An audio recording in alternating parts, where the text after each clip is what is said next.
দর্শক, কক্সবাজারে রয়েছেন আমাদের সহকর্মী সাইফুর রহিম শাহিন। সেখানে প্রধানমন্ত্রীর সফর ঘিরে দর্শক, আমরা সাইফুর রহিম শাহিনের কাছ থেকে জানবো প্রধানমন্ত্রীর সফর ঘিরে সর্বশেষ পরিস্থিতি।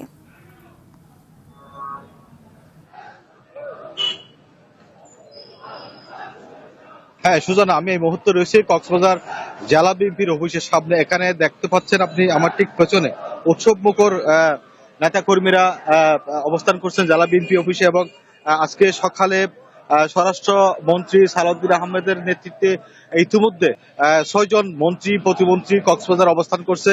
আগামীকাল কক্সবাজারে প্রধানমন্ত্রীর সফরকে কেন্দ্র করে একদিন আগেই এই ৬ জন মন্ত্রী প্রতিমন্ত্রী কক্সবাজার শহরে এসে পৌঁছেছেন এবং তারা প্রধানমন্ত্রীর যে কর্মসূচি সেগুলো বাস্তবায়নের জন্য কাজ করছেন। দলীয় নেতাকর্মী, জেলা বিএনপির নেতাকর্মী এবং অঙ্গ সংগঠনের নেতাকর্মীরা উৎসব মুখর পরিবেশে তারা প্রধানমন্ত্রীকে বরণ করার জন্য প্রস্তুতি নিয়েছেন।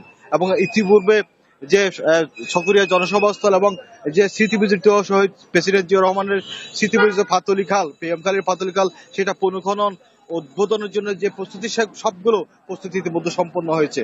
আমরা জানি যে আগামীকাল সকাল 10টায় প্রধানমন্ত্রী কক্সবাজার বিমানবন্দরে অবতরণ করবেন এবং সেখান থেকে তার দিনব্যাপী কর্মসূচি শুরু হবে। এক পর্যায়ে দুপুরে শহীদ ওয়াসিমের পেকোস্ত বাসায় তিনি যাবেন।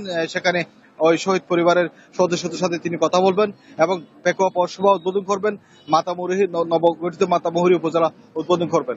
এবং সারা দেশব্যাপী যে 25 কোটি বৃক্ষরোপণ কর্মসূচি ইতিপূর্বে বিএনপি নির্বাচনের প্রতিশ্রুতি ছিল, সে লক্ষ্যে আজকে আগামীকালকে সেটার উদ্বোধন করবেন প্রধানমন্ত্রী তারেক রহমান। তো সূচনা, কক্সবাজার থেকে এ হচ্ছে আমার সর্বশেষ প্রধানমন্ত্রী সফর কেন্দ্রিক তথ্য। জি, আপনাকে অসংখ্য ধন্যবাদ।